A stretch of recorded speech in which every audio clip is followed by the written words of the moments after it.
Inner engineering खंड 2। रूपहली पर्वत चोटियाँ। मेरे शैशवकाल से ही मेरी आंखों में हमेशा पहाड़ बसते थे।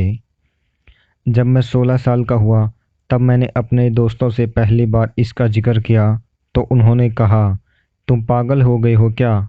पहाड़ कहाँ है? तब मुझे एहसास हुआ कि मेरे सिवाय और किसी की दृष्टि में पहाड़ मौजूद नहीं है। कुछ समय तक मैंने सोचा कि यह पता लगाऊं कि वे कहाँ हैं, लेकिन फिर मैंने वह विचार छोड़ दिया। मान लीजिए कि आपके चश्मे पर एक दाग है। कुछ देर बाद आपको उसकी आदत पड़ जाती है। मेरी पहाड़ की चोटियों के साथ कुछ ऐसा ही था। बहुत बाद में जाकर जब मेरे पिछले जन्मों की मेरी यादें वापस आई और जब मैं ध्यानलिंग की स्थापना के लिए एक उचित जगह तलाश रहा था, तब मैंने आंखों में बसी उस खास चोटी को खोजना शुरू किया। उसे खोजते हुए मैं हर तरफ गया। मैंने लगभग 11 बार अपनी मोटरसाइकिल से गोवा से कन्याकुमारी की 760 मील की यात्रा तय की। हर कच्ची पक्की सड़क पर मैं लगभग हजारों किलोमीटर की यात्रा कर चुका था। फिर कई साल बाद बस संयोग से एक दिन मैं कोयम्बटूर के बाहर एक गांव में पहुंचा।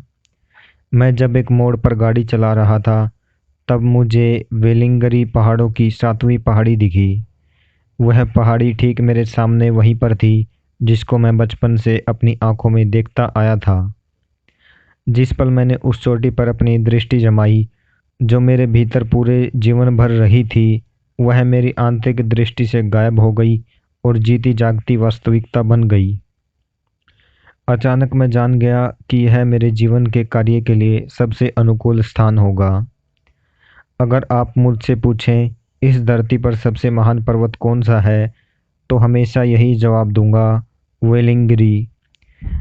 मैं अपनी आंखों में इस पर्वत की एक छवि लिए पैदा हुआ था और उसने मुझे तभी से परेशान कर रखा था। वह मेरे अंदर रह रहा था और मेरे खुद के नेविगेशन सिस्टम, मेरे आंतरिक रडार का काम कर रहा था। मेरे लिए यह पर्वत एक भौगोलिक वस्तु नहीं है, वह उस संपूर्ण ज्ञान का भंडार है जिसकी ज़रूरत मुझे ध्यानलिंग बनाने के लिए थी।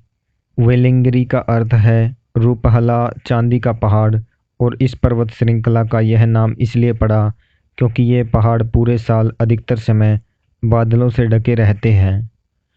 वेलिंगरी के पहाड़ों को दक्षिण का कैलाश भी कहा जाता है क्योंकि खुद आदि योगी शिव ने 3 महीने से भी अधिक लंबा समय उस पहाड़ की चोटियों पर बिताया था। वे जब यहाँ आए थे तब वे अपनी सामान्य परमानंद की अवस्था में नहीं थे। वे प्रचंड और उदास थे और वह ऊर्जा आज भी महसूस की जा सकती है। यहाँ से इस परंपरा ने कई योगी दिए जो क्रोधी प्रकृति के हुए। उन्होंने यहाँ आध्यात्मिक साधना की और वह गुण उनमें भी आ गया। वे किसी खास बात के लिए क्रोध में नहीं थे, वे बस तीव्रता की एक खास अवस्था में थे।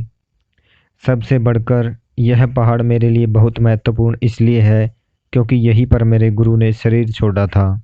इस योग परंपरा में यह पहाड़ हमारे लिए एक मंदिर, एक जीवंत पवित्र स्थल की तरह है, दिव्यता के प्रवाह और कृपा के झरने की तरह।